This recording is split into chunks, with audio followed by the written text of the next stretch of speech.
हम लोग बात करेंगे एक ऐसी कंडीशन की कि जिसमें पेशेंट की कॉन्शियसनेस या चेतनता कम हो जाती है, वो गफलत में चले जाते हैं, क्लाउडी हो जाते हैं, निर्णय नहीं ले पाते हैं, चेतनता चली जाती है, उठने बैठने में उनको दिक्कत होती है, इनकॉन्टिनेंट हो जाते हैं। ये सडनली होता है, ये किसी लिवर की बीमारी में होता है। क्या है, इस पहेली को बूझ के बताइए कि लिवर की बीमारी में ऐसा क्या होगा कि मरीज की चेतनता चली जाए, मरीज ड्राउजी हो जाए, मरीज के कॉग्निटिव फंक्शंस कम हो जाएं, मरीज उठना बैठना सोचना समझना पॉटी सूसू बताना बंद कर दे, मरीज डीप स्लीप में चला जाए, कई बार कई दिनों तक निरंतरता से सोता रहे। क्या आंसर है इसका? आंसर है हिपैटिक इंसेफेलोपैथी या हिपैटिक कोमा। लिवर की बीमारी में एक सिचुएशन ऐसी आती है जब लिवर अपना काम अच्छे से नहीं कर पाता। लिवर का क्या काम है?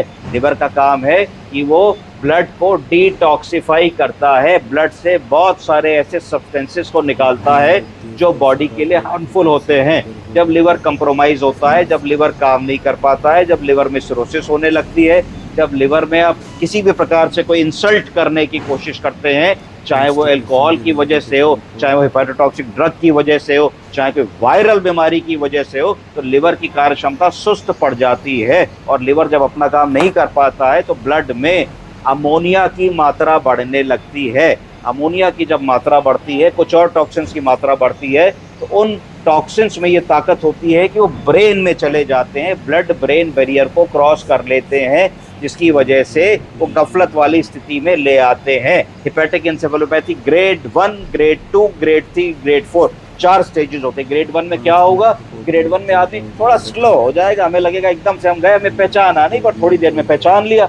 ग्रेड 2 में क्या होगा कि आदमी कंफ्यूज रहेगा, उठने बैठने में दिक्कत है, बाथरूम इधर है तो उधर चला जाएगा, है खाना कई बार रोटी तोड़नी है तो उसको दाल की जगह प्लेटी में जो है बोरने की कोशिश करेगा।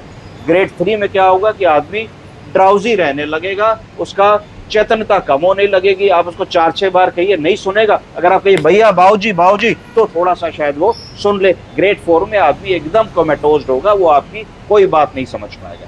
इसका क्या इलाज करना है? इसमें पहले ये समझना है कि लिवर गड़बड़ क्यों हो रहा है, उस कारण को समझ करके उस कारण को हमको रूल आउट करने की ज़रूरत है कि लिवर में खराबी किस प्रकार से आई।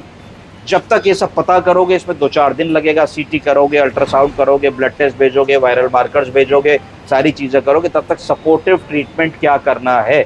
ABC, airway, breathing and circulation, कि हमारे मरीज का एयरवे ठीक रहे, ब्रीदिंग ठीक रहे, सर्कुलेशन ठीक रहे। अनकॉन्शियस है तो एक राइल्स ट्यूब डाल देंगे, इनकॉन्टिनेंट है तो एक पेशाब की नली डाल देंगे। प्लस सबसे ज़रूरी है कि मरीज को दिन में 4 से 5 लूज मोशंस होने चाहिए। पतली पॉटी 4-5 बार जैसे ही मरीज को कराओगे तो मरीज धीरे धीरे होश में आ जाएगा। क्यों? क्योंकि अमोनिया बावल में रहती है, तो जब बावल क्लियर होगा तो शरीर से अमोनिया निकलेगी, जब अमोनिया निकलेगी तो ब्लड ब्रेन बैरियर में जो अमोनिया एब्जॉर्ब हो रही है वो धीरे धीरे कम हो जाएगी और मरीज होश में आ जाएंगे। इसके अलावा लिवर को डिटॉक्सिफाई करने की बहुत सारी और दवाएं होती हैं, वो भी आप अपने गैस्ट्रोएंटरोलॉजिस्ट से पूछ करके देंगे क्या करना है। प्रायः ऐसे मरीज में कोई भी ऐसी चीज़, घी तेल तला भुना मिर्च मसाला पूड़ी पराठा, ऐसी चीज़ें जिसको लिवर को पचाने में दिक्कत हो, पूर्णतः मना कर देनी चाहिए। दाल का पानी, नारियल पानी, मट्ठा, लौकी तोरई की पतली पतली थोड़ी सी सब्जी, इस तरीके की चीज़ों पे मरीज़ को रखना चाहिए।